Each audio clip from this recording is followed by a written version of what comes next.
Hi, ladies. Welcome to John 17. We're getting down there, Ashrita. We are. Yes, this A is few more weeks. this is day one of a brand new week, and okay, we can't help it. I was watching to say if she would say it. I can't help it. This is a great chapter. It really is. Yeah, we were behind the scenes and we said we weren't going to say it, but you can't not. Like, it's Yes. John 17. This is known as that high priestly prayer, and we just see, this is the longest prayer we see Jesus pray. So how can you not love seeing him pray? This is amazing prayer. And I love to, there are fads in different books on like different prayers of the Bible and how to pray like this person or that person. And That's really true. it's like, don't we want to learn how to pray like Jesus? Amen. So I do. that's what Sign we're doing. me up Yeah, for that. we're spending this week on Jesus' prayer. Yes.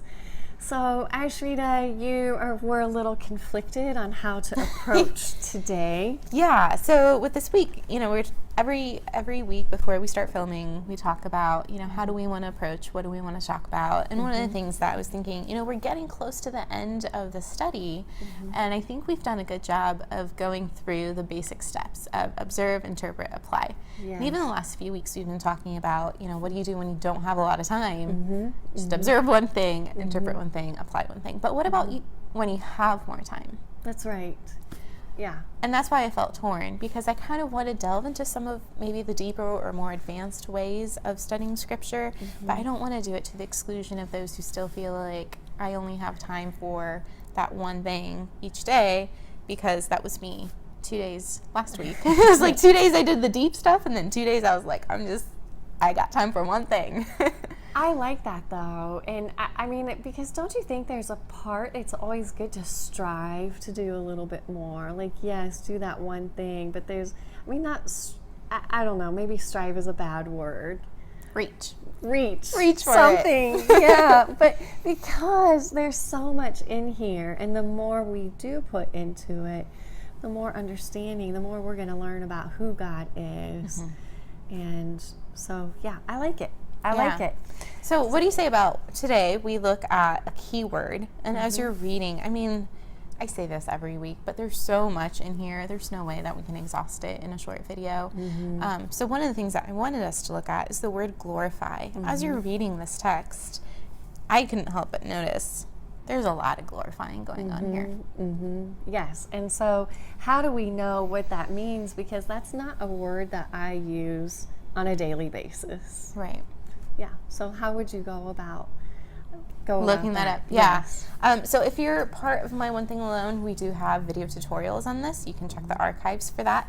But it's as easy as going online, and they're really good study tools. There's Blue Letter Bible, Bible Gateway, Bible Study Tools, I think is another one. Yeah, Bible Hub maybe. Yeah.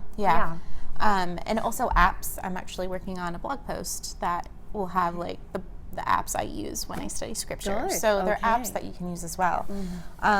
But what you'll want to do is go on and look up the passage. So John 17 verse 1 has glorify twice. And you look up that passage, and there'll be a tab to look for either interlinear or word study, right? I feel like this would be a lot easier if we had the screen in front of us. It really would, yes. But I do feel like a lot of those tools are pretty intuitive too, if you go to this particular verse. Yeah. Yeah. And if you have a question, comment below, tag someone. One of us will be happy to jump on and help you. Yeah, because it'd be easy for us to post a picture online too. Yeah. Good idea. Why don't we try to do that? We'll try to remember. If we don't, remind us. But what I like to do then is I go online and I look up that word, and I'll write down the number of the word just for myself, because I'm a geek like that, and then the definition from the original Greek in this case. So glorify is the Greek word doxazo, which I will probably butcher. But it says to think or suppose, to praise, extol, magnify, celebrate. But this is the definition that I think fits best in this situation. To make glorious, adorn with luster, clothe with splendor, to cause the dignity and worth of someone to become manifest and acknowledged. That's beautiful, Aishrita. Yeah. And even just taking some time to look at that definition and then going back to the text and reading, Jesus says, Father, the hour has come. Glorify your Son, that the Son may glorify you. I have glorified you on earth. And now, Father, glorify me in your presence with the glory I had before. I had with you before the world existed. Just thinking about so much glory and splendor and majesty. And Jesus is asking now, as he's heading to the cross, Father, would you make manifest the splendor that I already know is mine, but would you cause other people to see that? Yeah. Love that. Thank you, Aishrita. Thanks for sharing that. That was very helpful. I hope it's helpful. Let me know as you're looking at this if you have questions about, okay, how do I do this? Where do I go?